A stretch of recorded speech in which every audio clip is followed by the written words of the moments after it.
I am going to assume that we're live. Hello, hello, hello. If somebody could say hello over there, that would be lovely. How are you? How are you all? Monday afternoon again.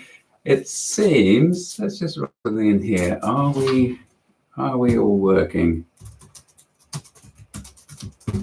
Because I don't know. I'm hoping that everything's okay. We had 5 people standing by when I started, and now it's immediately gone down to 3. There you go. That's the power of the internet. Right, let's plow in. Tammy, hi, hi.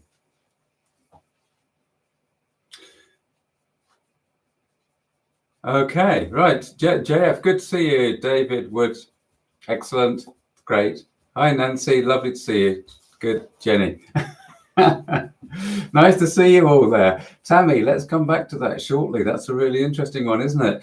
Now, I did say to myself, don't mind Jasper in the background, before we started, I said to myself, I won't go through everybody's name as you appear to say hello.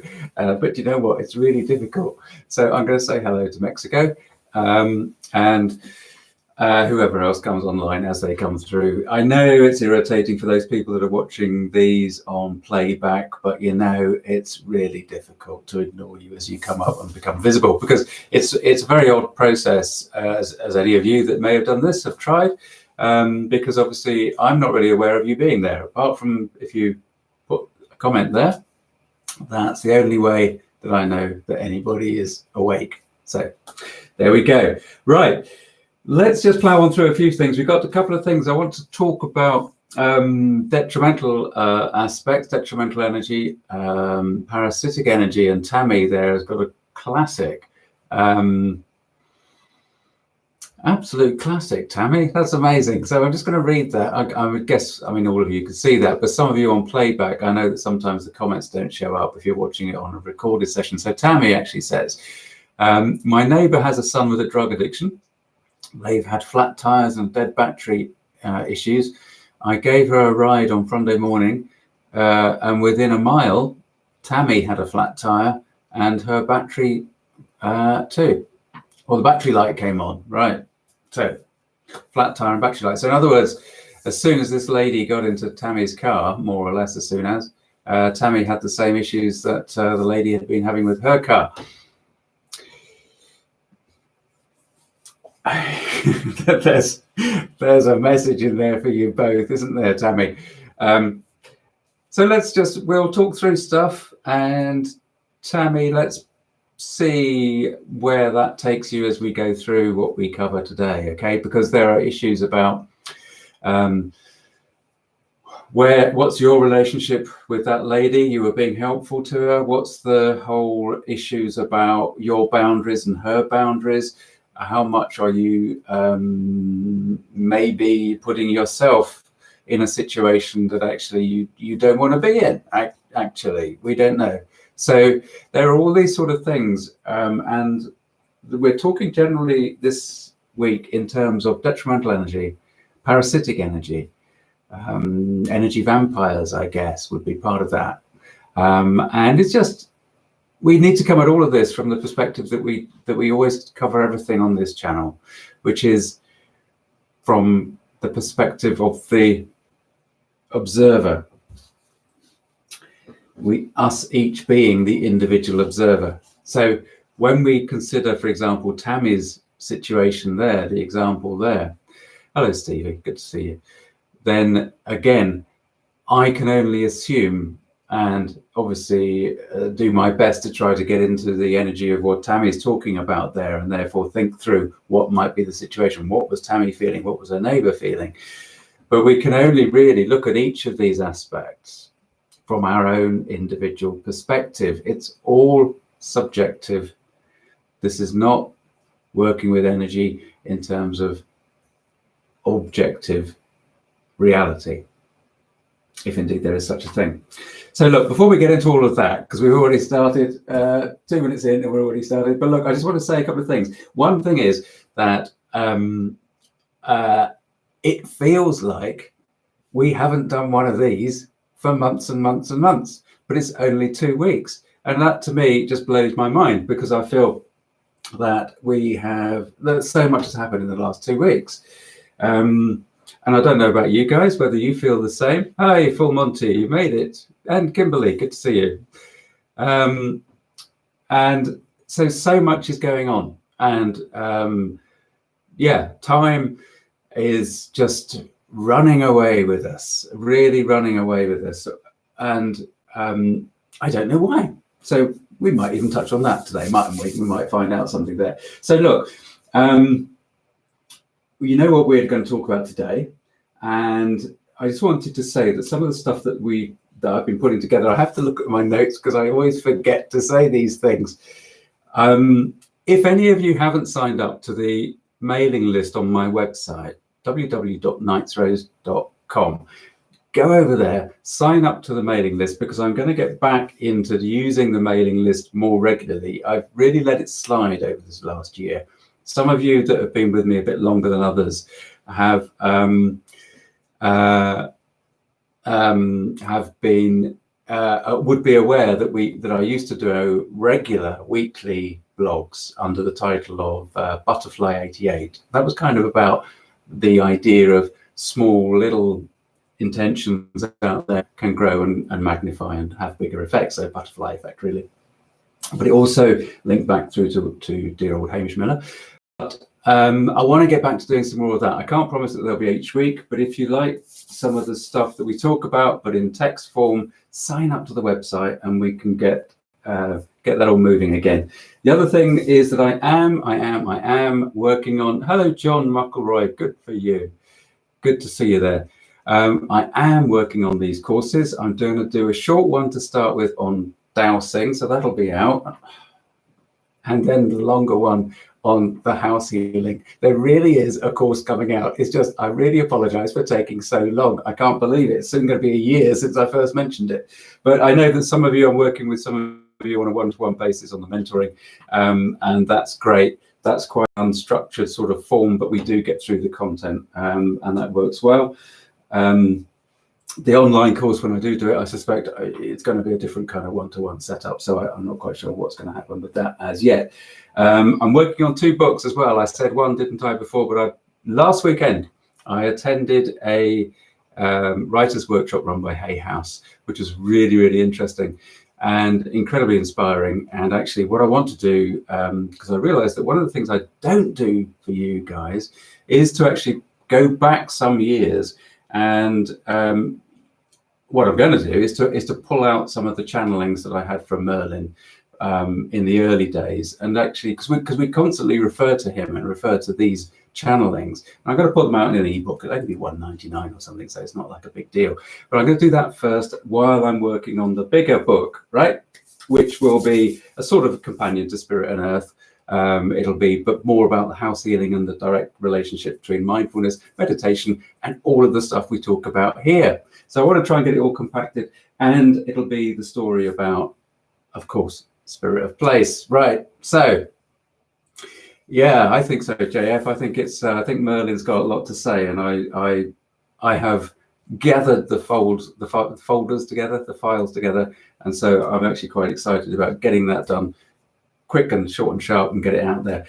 And of course, we've only got a few weeks before the dreaded C word at Christmas. So if any of you, don't forget, if you want to pick up a copy of that, it makes a great Christmas present. Plug. I have to do the plugs because otherwise I just forget. And what's the point of writing it if nobody reads it? And thank you for all of you that have bought it and left feedback on Amazon. So terrific. Yeah, we can talk about that, Jenny. We can go hand in hand on some of that stuff if you like. Drop me a line on the email. Right, so there's loads going on, and what I'm going to do next year, I'm going to get on to the questions in a minute, but I just want to share this with you because that's what it's about, isn't it? What I'm going to do next year is to focus on the online stuff.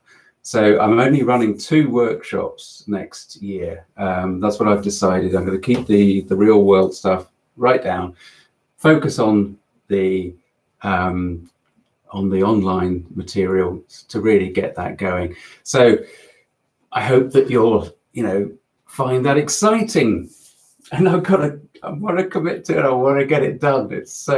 I really so want to get it done. It's great. Yeah, I think Kimberly, I think it's the Hay House workshop. I really do. I mean, it was so fantastic. 250 people, 250 writers, mostly mind, body, spirit focused in a room is a really interesting energy, really lovely energy, actually. So that was really quite exciting. And I hope you're feeling better too. Right, now then. So we come from this concept of 250 writers in a room who were all lovely to this less lovely aspect of detrimental energy. So when we work and we go and look at any house to sort of interrogate it and get in there and help somebody, then clearly we're diving into some pretty unpleasant energies. So geopathic stress as a collective heading is the overall, the umbrella term that we would use for a lot of the detrimental energy that we come across, and that can include very much personalities, perceptions, beings. What label do you want to call them? What do you want to use to describe vampire type energies that can be quite parasitic? Any of these things. I mean, beings, ghosts, spirits, trapped spirits, there are so many different variations of energies and personality and being types that one can encounter and have to sort of engage with on different degrees of intensity when you're doing the house healing work. And obviously I'm only speaking, everything I talk about on this channel is from my experience, so this is what I'm sharing. And it can be from the lightest touch to really intensive, almost battle-like, scenario in your head as you're working energetically with the aspect of space. But that term detrimental can still apply from whether it's that lightest touch to that really intensive battle. And one of the aspects that we can find detrimental, anything that we find can be detrimental, is something that doesn't sit well with us, right? It's as easy as that. Excuse the dog scratching in the background. Anything that doesn't sit well with us, anything that doesn't sit well with our belief system, that can be considered to be detrimental because it jars, it causes friction, it doesn't quite sit. I mean, whether it's a process of us analyzing and allowing it to settle and allowing it to filter into our belief system to then take on a role that is positive, that's a very different thing. And that's the sort of thing that we're going to look at a little bit more later on. The first question that I had in was from a fella who actually says, let me just read it to you. I've lost it. Here it is. Where is it? Come on. 6 months ago, I started to be interested in the ideas of a flat Earth and this dome that supposedly arcs across the Earth. He says, although he's not a hardcore believer in flat Earth theory, he does think it's healthy to utilize aspects of the theories to shift his viewpoint on everyday life. So he then asked me a couple of specific questions about flat Earth and about maybe the way that energy lines are different in a flat disk than they are on a globe. Now, I said to him, well, I'll answer it here. So, but actually in thinking about this more today, it's actually very difficult for me to answer this because I don't follow the idea of a flat Earth, right? Now, some of you might just laugh at the idea of a flat Earth, but I haven't really looked at it very much. The concept is interesting. The concept is interesting. I'll tell you why the concept is interesting. Because I was told for so long not to pay attention to media, not to pay attention to television. I was told by Spirit, by my guide, to ignore those things, to focus only on what comes to us. And you've heard me say this so many times. What comes to us directly, what comes to us through our direct senses. Now, I did a little bit of Googling just before this thing today. And looking up flat Earth and what are the basic premises. And one of them is that they base their assumption of flat Earth, or their opinion of flat Earth, entirely upon what comes to them through their physical senses, through empirical evidence. And so I'm thinking, oh, hello, that's interesting, because so is this something I should look at further? Well, no, it's not, because my belief system is one where I believe in the mainstream science that we are sitting on a globe of Earth, right? Earth is a rock hurtling through space, as far as I'm concerned. It's not a disk. It doesn't make sense for me to actually put flat Earth into my belief system. So, David, hi. That's all right. You carry on, mate. You carry on.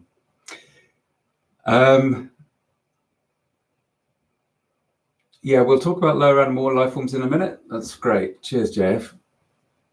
But as a concept, flat Earth grates with me a little bit. Now, there's nothing against the guy that asked the question, and actually, really, I can't help him. But I'm raising it really as an example of something that is grating against my belief system, and there's a bit of friction there.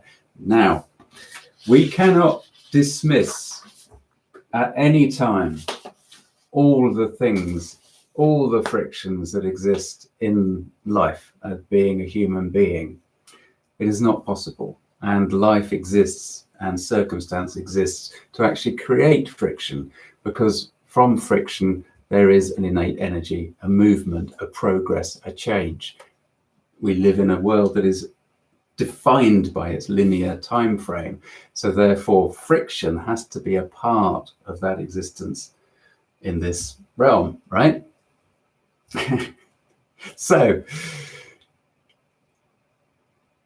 things that come into your awareness that are causing friction can be seen as beneficial. We can take this right back, and I'm going to, I've spent 20 minutes so far, or whatever it is, 15 minutes talking about mainly me. I don't mean to do that very often, but if we look again from an example from my life, when I moved into that house in the Forest of Dean, the things that were happening in that house made my wife and I think, well, we've got a ghost in the house. Now, at that point, I didn't know anything about spirit world or anything. So therefore, ghost equals bad news. I'm living in a haunted house. Very quickly, it became clear that it wasn't going to be like a demonic possession. But what I'm getting at is that quite often, and I've said this in other videos, quite often, and I will come to your question, JF, in a minute, very often people become aware of energies that are in the subtle realm, and fear is the first response.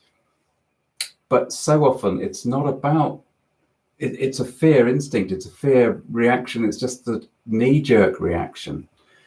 Whereas actually, when you analyze that energy a little bit more and you allow it time to settle, so in other words, that first friction point, which is the fear point, actually starts to settle, because in none of these interactions that we're talking about today, are we going to go and jump off a cliff. We're not taking a free fall. We're wading into a position and testing it with each step, so we can always back out again. Do you see what I mean? So in terms of finding something in your house that you're not comfortable with, then you don't jump in and say, oh, welcome, here I am. Do you? Because you don't do that. That's not sensible. You test it, you experiment with it, you see how it feels in your heart.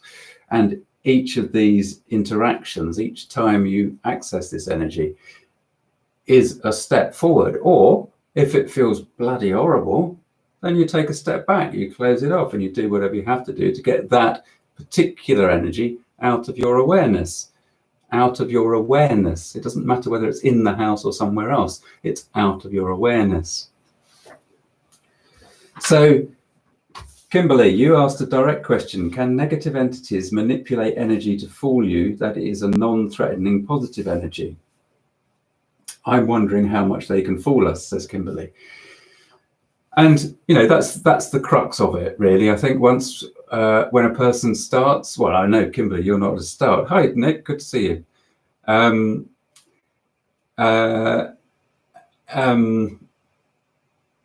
going back, you're not new to this stuff, but I know that you're having some really interesting experiences and interactions.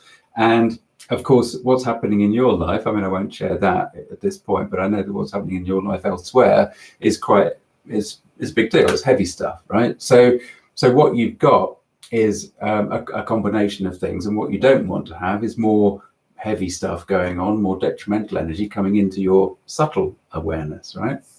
So when we're playing with elementals, for example, elementals will take joy in making their presence felt, and they have a very childlike enthusiasm and energy for interacting with human beings. Where does that then drop over or mix with a trickster energy? Well, that's really down to what we perceive to be tricksterish. Some people will not see trickster energy as readily as others. Kimberly's but having experiences of some quite tricksterish type experiences in her house, in her life, in the subtle realms. But this is a really good example for everybody. And what she says is, I draw boundaries right from the start. So what she's got, let's say, if any of you feel as though you've got a little, a kind of like, I would say an imp. Let's use the term imp, because we're not talking about like really dark vampire type energies coming into your awareness. We're talking about something that's playful, like a puppy, but the puppy bites and it's annoying. You know what I mean? So, but in the subtle realm. So it's imp that we're playing with.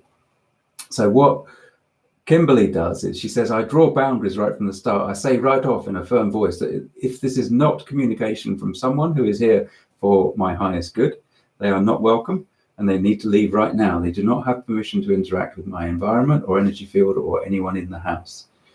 Right, that's great. And then you say, Kimberly says, I will only acknowledge the activity for so long, and then say that's enough, you can leave now, and visualize the entire house and each member within it in a shield of light. And that's great, right? That is really, really good. That's a classic example. I wasn't expecting to read Kimberly's email, but it's there. And that's brilliant, because what she's doing is she's taking charge. And that's the most important thing. Any detrimental energy or any detrimental aspect of your awareness that you encounter, you need to remember that you are in control. You are always in control. You are always the one that has the power to say no, F off, in the bluntest of terms.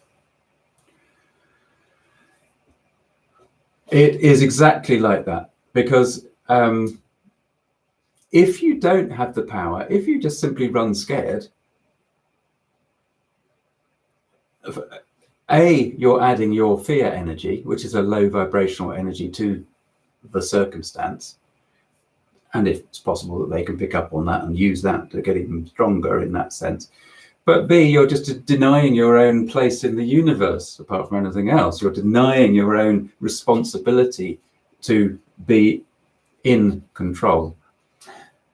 And detrimental energy, I mean, I'm jumping around all over the place here, as is the nature of these lives. But detrimental energy can be simply detrimental to ourselves. You know, we are simply these energy beings. Now, detrimental emotions, what would we consider to be detrimental emotions? We would say anger is a detrimental emotion, jealousy, rage, all of these things, envy. These low vibrational emotions are detrimental energies that come into our lives, take us over, and things like addiction will take us over and have us doing actions and living our lives in a way that is not actually fulfilling. It is not a positive way to express ourselves, to express our energy. We are expressing the detrimental energy of the addiction, whether that be alcohol, sex, drugs, whatever. So that in itself is an emotion, is an energetic vampire, the emotion of the addiction. Hello, Wendy. Good to see you. Good to see you down there. I hope it's all dried out a bit. Or was it fires? No, it was floods, wasn't it? So these detrimental emotions can take us over and lead us into whatever path they want us to be on, which is, again, when we're in an addictive state, we have let go of our power, and of course it's an addiction because it's really difficult to get out of. That's the whole point. So JF, I think this comes back round more to you there. Can you elaborate a little bit on the subject of lower animal life forms? I'm wondering what they are and what they do, if they are mainly curious about humanity and their emotions. Well, lower animal life forms are not that common, to be honest with you, JF. They're there on the house healing list to look for. The ones that I've come across have been, I did come across some not long ago, a few weeks ago. They were very much like triffids. A very, very basic, you know what I mean by triffids? John Wyndham novel, The Day of the Triffids, where plants, the seeds of plants, I think they might have been from Mars. Everything comes from Mars in the 1950s novels. They grew into these plants, and they were man-eating, woman-eating, human-eating plants, basically. And lower animal life forms are a bit like that. They just kind of, the ones that I've come across access our dimension through portals. So we have interdimensional portals, and these things kind of crawl out rather like cockroaches, that sort of thing. You can imagine a hole being present, or an infection. If you think about a wound in the skin, then if it goes septic, then you get all sorts of horrible things happening to it. I'm not saying you get cockroaches, but you know what I mean. And interdimensional portals can be, they are accessible by these sort of, very basic life forms, crawling around, and they'll crawl through. They're just investigating. They're just finding what's in here. They're not kind of like intelligent, dangerous creatures. They're just looking for their next meal, their next energy meal. Yes, well, exactly. I mean, there's a lot of television programs and a lot of novels. I said to somebody recently that I was really interested in the aspect of the multiverse, and they came straight back at me with, "Oh, DC Comics, eh?" And I'm like, "What do you mean?" Which, of course, because fiction writers use a lot of spiritual truths, spiritual aspects, and circumstance. It's like Doctor Who. A lot of Doctor Who as a series is very very interesting. The earlier series of the revised thing. It's just very interesting, and it's always worth bearing in mind that all of these programs are written by people that are interested in the same sort of stuff that we are interested in. They look into it. They don't look at it as though it were particularly real. And so, yeah, I mean, portals are all over the place, and we can be considered as a portal as well. We open portals just by our actions, behaviors, emotions. We do. We are keys and we are portals of ourselves. So that's partly why we have that responsibility to be aware of what we're doing and try to keep it as positive all the time. JF, does that give you enough information to go on?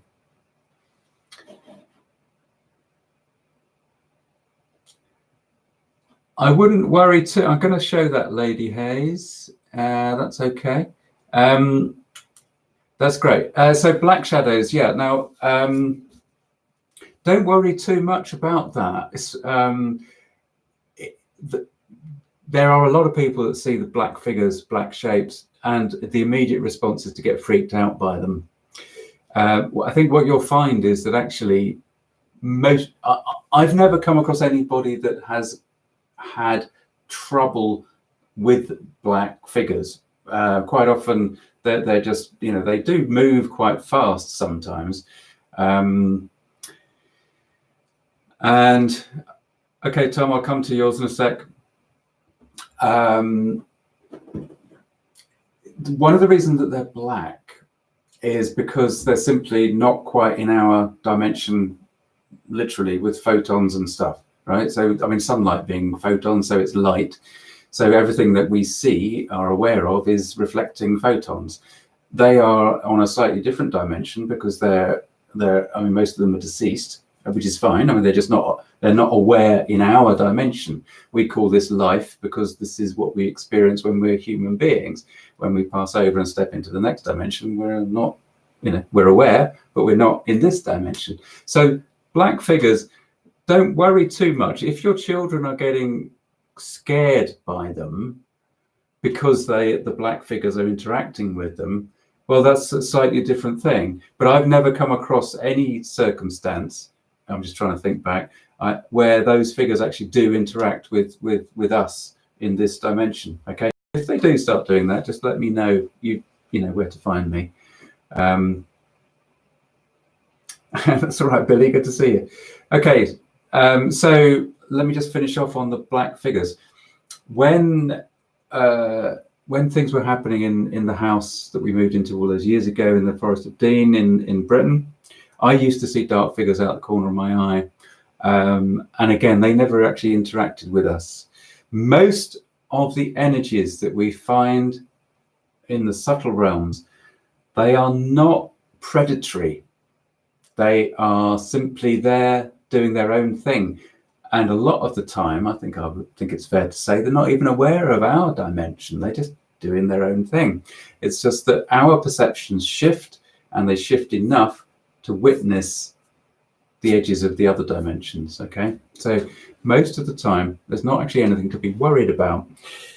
Whenever you're doing dowsing, or whenever you're doing any kind of spirit, subtle energy work, or even intent manifesting, working very deliberately with the subtle energies to create things, to create change, always do the psychic protection exercise that's elsewhere on the channel. There are 2 examples of that in previous videos. Always do that, so that at least you're setting your intention, you're setting your own vibration to the highest possible, and you're clearing stuff out. Tom, let's get to yours. New to using dowsing rods, I'm keen to ascertain if the heavy tiredness in the house is geopathic stress causing it. By the way, Spirit, oh great, good. Well, thanks. I'm glad the book's good. Well, I know the book's good, but I'm glad you're enjoying it. Right. So, yeah, okay. So the tiredness, the heaviness, it's likely. I mean, it's very likely that if the house feels heavy, if the house feels, what's the word? It's almost dark. There can be almost a tangible dark weight. That can be quite soporific. Do I mean that? It can be. You can almost feel a kind of a weight in the environment. That will typically be geopathic stress. So that would usually be earth energy or water lines that are carrying emotion, probably from somewhere else, but it's taking it through into your house, because the nature of earth energy lines is that it takes, it carries information with it. Earth energy lines, ley lines as some people call them, but it's not quite the same thing. So it carries the stuff. It's on Goldie, it's on Amazon UK and USA. So these lines will take the information just as water will carry, twigs and leaves and things and emotions. So the earth energy lines do too. So don't think that it's necessarily coming into your house or being manifested in your house from within the house. So geopathic stress is about external influences, and sometimes the influences on a particular house can come from quite a distance. And it entirely depends on who is in the house, because everybody's energy field is different, and everybody's energy field picks up things differently. Yeah, good. Thanks, Kimberly. Yeah, well done.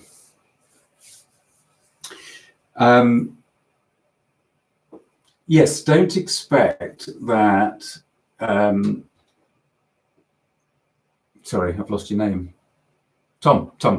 Don't expect that necessarily other people will sort of come into your house and feel necessarily what you feel, because your energy system, now there might have been something that happened to you fairly recently that's made you become more sensitive. It could be anything. It could have been an emotional trauma, or it could have been an accident, but there could be something that's shifted, or it could just be that kind of spiritual awakening process that's happening to a lot of people. And so you've become more aware of these type of energies, or it might just be, just stuff. Okay. Oh, okay. You got Asperger's. Okay. Yeah. Okay. So cool. Right. Okay. That's absolutely fine. So dowsing is perfect for you, Tom, because dowsing is such a wonderful, logical process.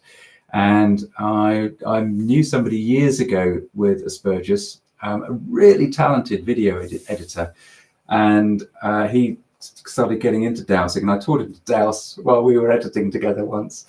But he was brilliant at it, and it's that ability to focus in and just exclude everything else, as well as that different kind of way of perceiving the world. All right, so good for you. Keep in touch, Tom, and let us know how you get on. Just take it gently, just take it one step at a time. Always do the protection exercise before you interrogate stuff, before you ask the questions. There's a lot of information in that book. Adrian also has a book, Heal Your Home. It's this one. Adrian, a good friend of mine, learned quite a lot of stuff from Adrian. Tom, if you haven't got that one, that'll be worth digging out. It's not overly expensive. The other thing about house healing work is you've got a whole list of detrimental aspects. There's over 50 section headings now in that, the work that Adrian and I work with.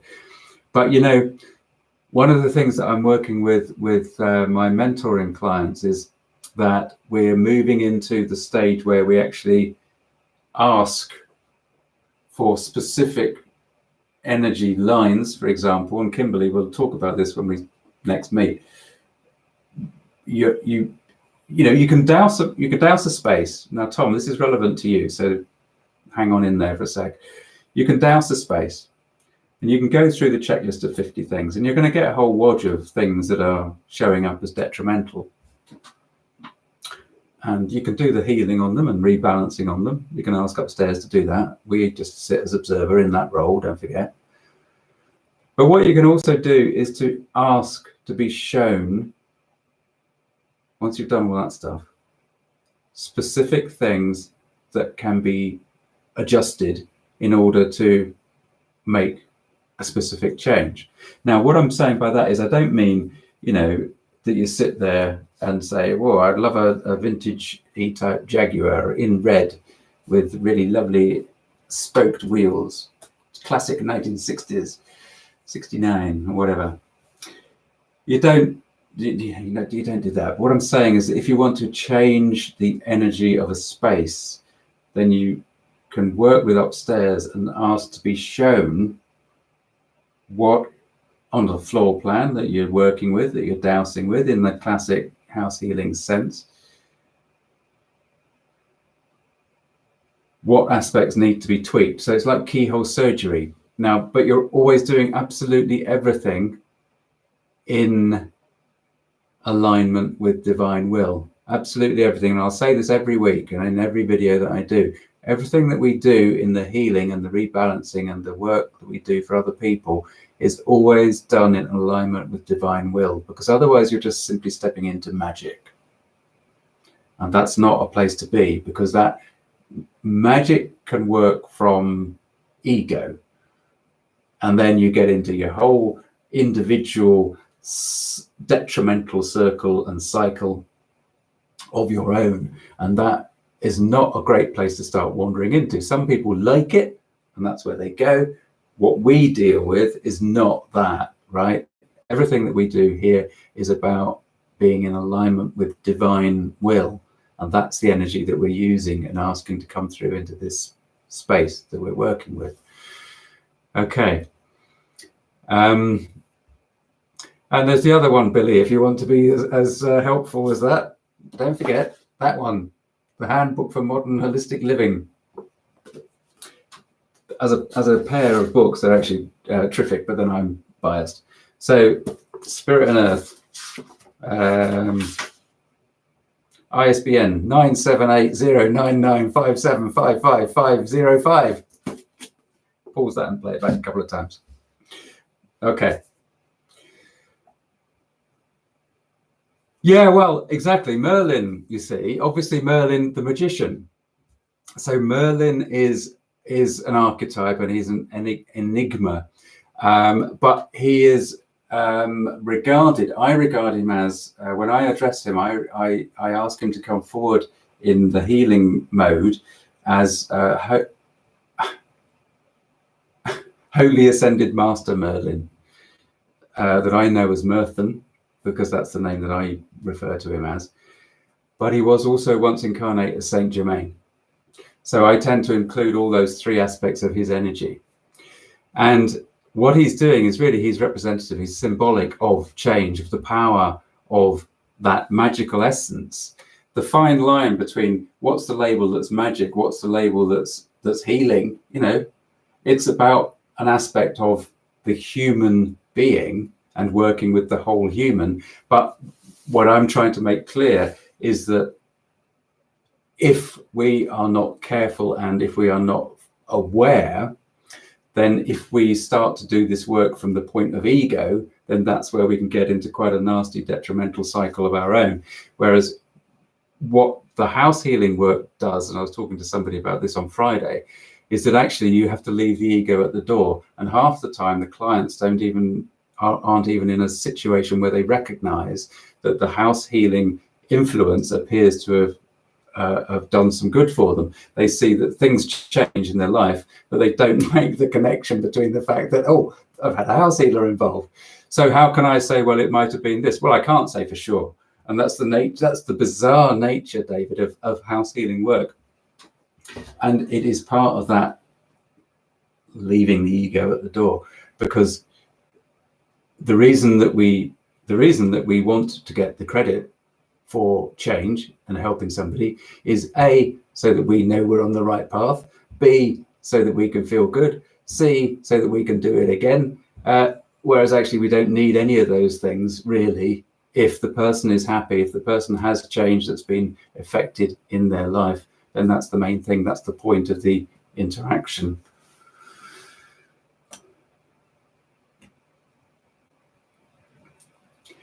It does. Well, it does indeed. You see, the thing is, Wendy, it's a good point. It's fine.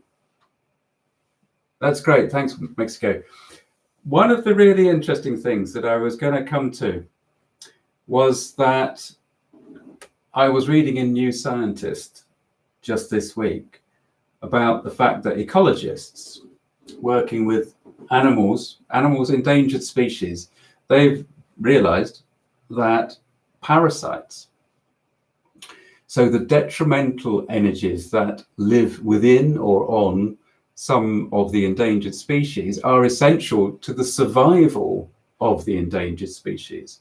So whereas at one time they would have taken, excuse me, that's once every time, at one time they would have taken the animals and injected them with all sorts of things and powdered them with stuff to get rid of all parasites.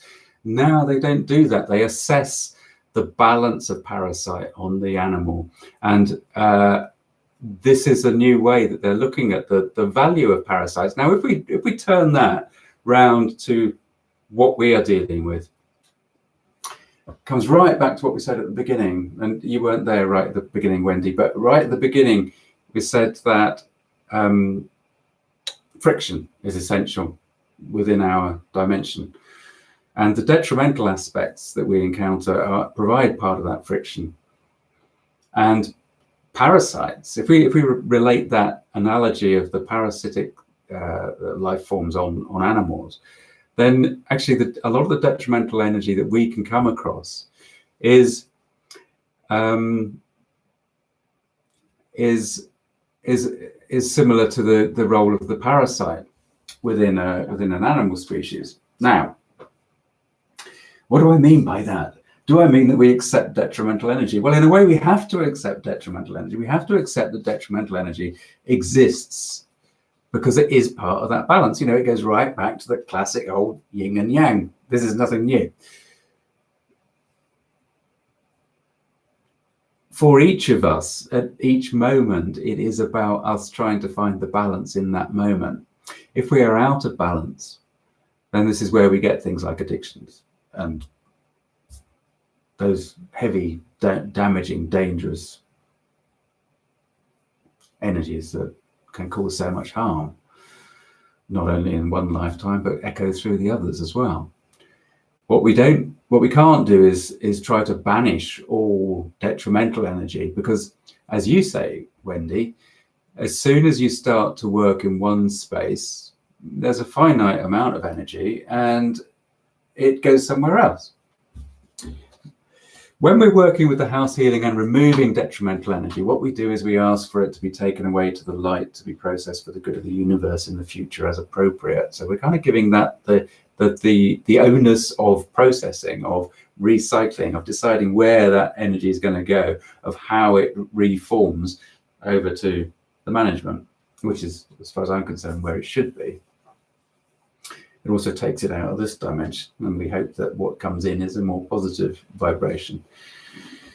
It's an area that we can't really fathom, so we have to work with it on an individual basis, and we're all at a different stage in our paths and development, and we're all at levels of being able to accept different degrees of detrimental aspects into our lives. This is not to say that we want to become addicts of any kind whatsoever, but, you know, and it's not to say that we should be blowing our own trumpet or being marvelously wonderful and polishing our halos. We simply should be, and we simply deal with information as it comes to us, and every exchange is an information exchange. It's up to us to choose from our experience and our knowledge how we want to interact with the particular aspect as it comes to us.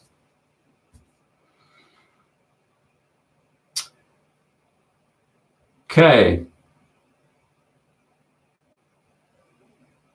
So, Billy, you seem to be having trouble, but that's okay.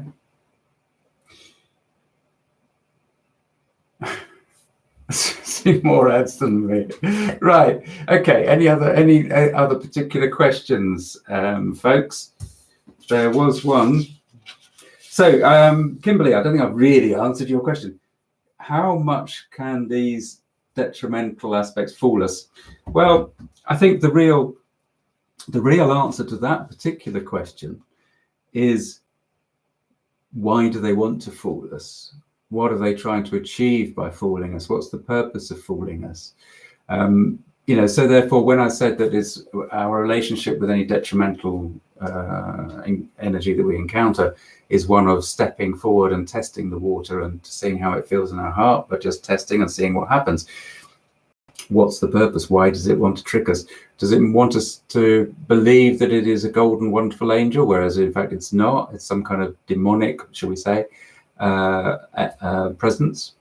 Well, how long does it then keep up the pretense, and what does it do? You know, if it's intent on getting into the psyche of the human being, of us, well, that means that we've got quite an ego to be exercised, doesn't it? Because why would we be so important? You know, I'm just saying, I'm not saying that that's what you think. I'm saying that so much of the detrimental energy that we perceive is actually not detrimental. It's not predatory. It's mostly created. I was going to say invented, but it's mostly created by human beings anyway.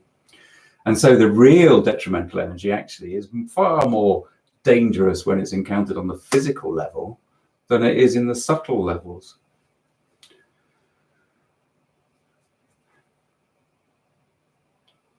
Yes, Jenny, I would put the protection in place every day, every morning, and add to it as you go through the day.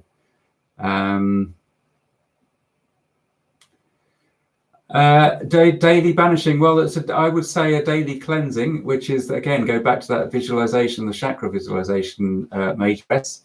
I don't believe in necessarily banishing anything, actually, to be honest. Banishing, which sounds like a sort of a pick up a bell book and candle type banishing exorcism. So far, I mean, admittedly, I've not 100% cleared every house that's come to me. But I've never been involved in a banishing exercise. Most often it's been a conversation, or a bit more of a struggle than a conversation, but usually upstairs sorts it. Take it away in a net, take it away to another dimension. I guess that is banishing, isn't it, in a way, I suppose. Yeah, okay. Okay, all right, Billy, bye. Yeah, Tom. It'll be uploaded later. It'll be there. It's automatically uploaded, and I'll just fiddle with the thumbnail and stuff like that. Yeah. Well, Tammy. This is the point. Is that when quite often people are intrigued by the spiritual energy, the subtle realms, right? What we call the subtle realms. And it's okay, because it's a step that they're on. It's a path. They're on a different journey. Everybody, as we said just now, is on a different stage of the journey. The important thing for the management is that we actually get to understand our full selves and make use of the process. We link into the spiritual energy, because even if we're at a state of addiction to start with, when we start to look at it, then yes, because we're in a low vibrational state, because anybody that is suffering from an addiction will be in a low vibrational state. So therefore, the energies that you interact with when you open up to spirit are the lower vibrational energies. They are the more vampire type energies. When I use the word vampire, I don't mean vampire in that sense, in the Hollywood sense. Obviously, I mean the draining sense, the detrimental sense, the way of taking aspect of you because you're not fully in your power when you're an addict. So anybody that's been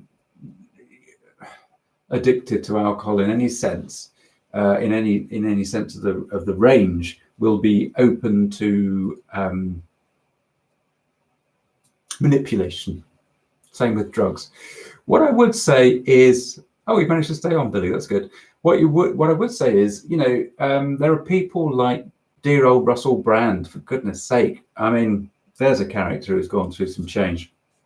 Now, he is, massively popular on YouTube, and for good reason. He's sharing his experience of addiction, and he has a 12-step process like everybody else.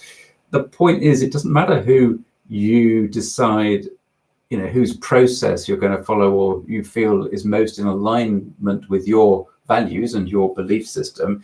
The point is that you make a change. You take that step, and you step forward one step at a time, and you make that change, and you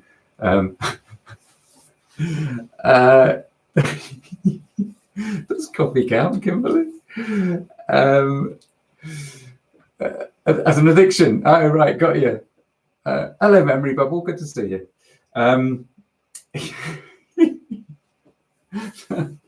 Tea is mine, I'm afraid. I don't think so. I think there isn't a physiological effect, but I'm not sure that it's really counted as an addiction. The coffee monster will come and get you. So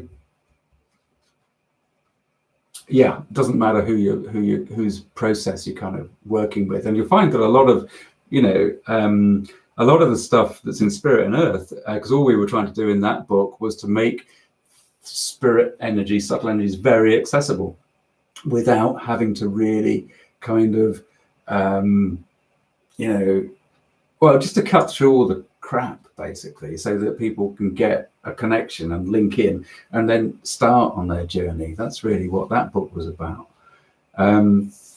So, it doesn't matter who you follow, just follow something and make progress and do something good and positive for everybody.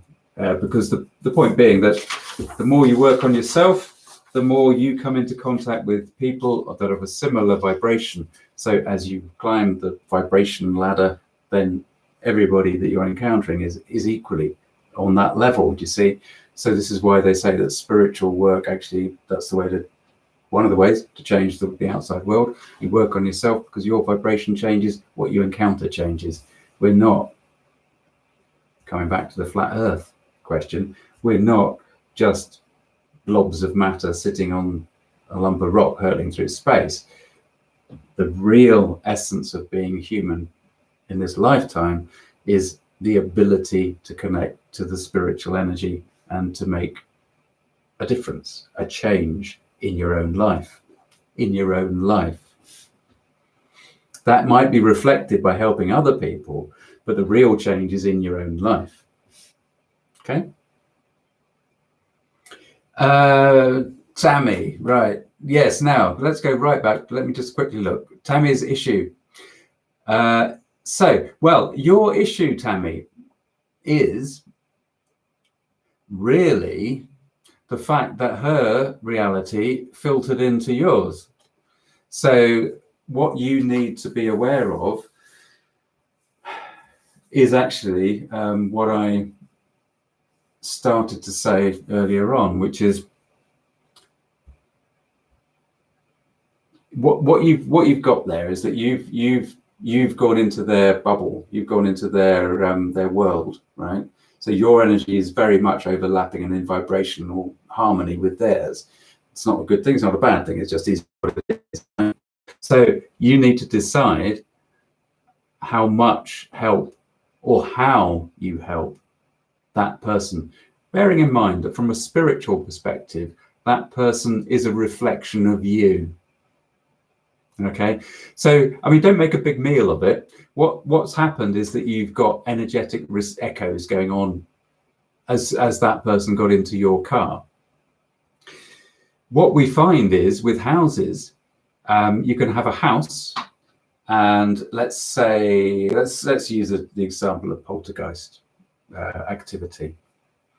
So you get one member of the family that is, because of their energy field reacts in a certain way to the energy field that the house is built in, that the house is creating, and you get a poltergeist experience, right? Now that family can move out, but what's happened is that because there's been a poltergeist activity in that space, then it's kind of primed to happen again. So the chances of somebody else moving in and getting poltergeist activity is increased. Now I don't know what the stats are, so I can't say in any kind of scientific way that is the case, but that is certainly anecdotally what we seem to find. And so Tammy, what you're dealing with is that you've kind of got this connection with your neighbors, with your friends there, and you just need to be aware of what is it showing you, how do you want to progress it on a human level, you know, being empathetic and helpful to them. How do you want to learn from it on a spiritual level? If you want to stop the instances coming into your life like that, then simply use the chakra protection exercise and push it right out and be extra vigilant and clear your space wherever possible. And when you meet this lady, just think about the protection, the white bubble of light that you put on at the very end of the chakra protection exercise. Okay. Push it out. What you can do is douse, Tammy, to see whether there's actually any imp with that particular lady. It may be that she's actually got a little personality, imp, that is with her.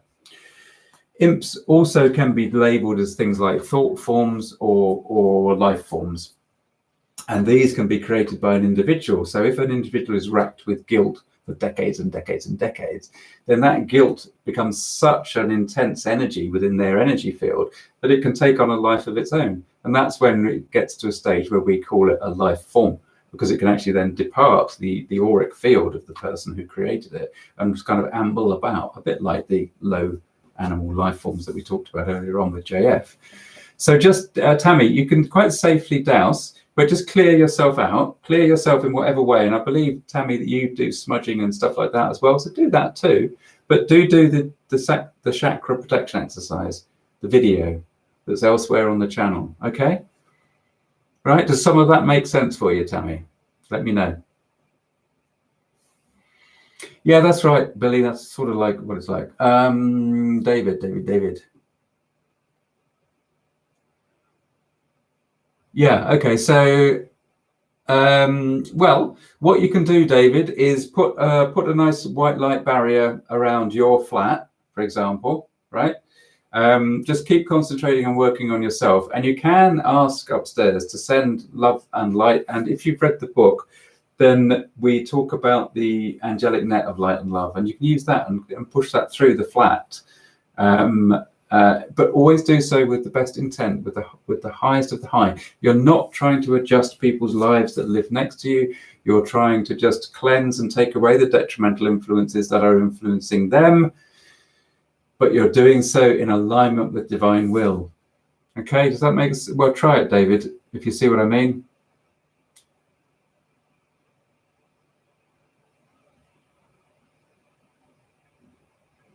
Okay, yeah, okay. Right, any last questions? I'm not sure that we did cover. Did we cover detrimental? I mean, did we really cover it? The key thing. I have actually got one last little question here from Ashley Digger. He's not online today, I don't think, but he had a dream. And he was opening a top drawer in a room at home, and for some reason fear was really present, and all of a sudden someone in the darkness came over and overwhelmed him with fear, and he woke up. He says, have I got any thoughts on that? And this really is the subconscious dealing with fear, isn't it? I mean, I know that Ashley's got a lot going on in his life, and he's got things that are changing.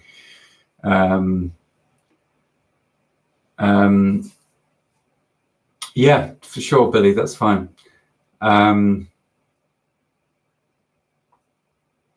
So, Digger, the fear that's going on there, the fear, you see, you're looking into something. This is part of why you're feeling that you can't progress with your energy line work, because the fear of what you might encounter and the fear of what's happened to you in the past in the real world is stopping you. So in other words, as you open that drawer, because the drawers are relevant in the dream, as you're opening that drawer, it's like you're opening an aspect of yourself. You're opening an aspect of your subconscious, and it's actually too scary for you. What you fear is the fear. What you fear is the unknown, but actually you, of all people, will know what to expect. Okay, because you've seen both sides of it too.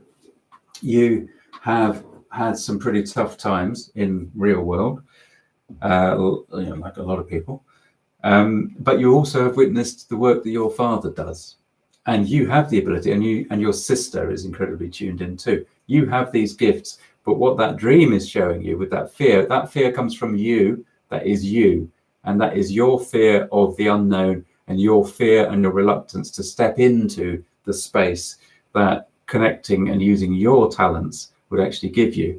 In my instance, it came up, again, it's all about me, isn't it? I know it's not. In my instance, it came up, I had a very clear vision one day when I was having some healing done to me, and I literally opened a door I was in a house, and I opened a door in my mind's eye. I opened this door, and it was just complete darkness, and it was like, oh, I'm not going in there, that's really scary, and I shut the door again. But that was right at the very start of my spiritual journey, and the reason I shut it again was because I was too scared to step forward. Since I have stepped forward, so things have changed massively, but that's what I would say. Okay, how are we diddling then?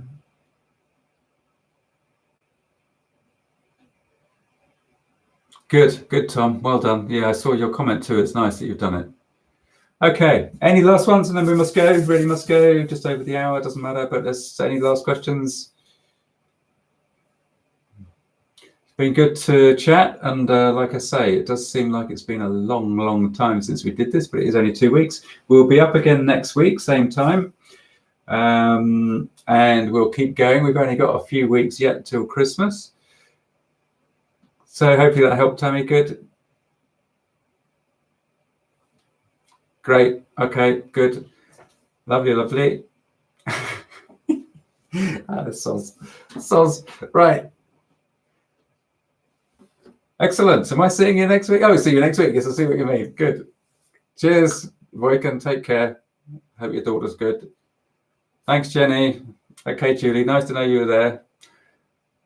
See you next time, Lady Hayes. Cheers, John. Cheers, then. What's for tea? I don't know. Take care. See you next time.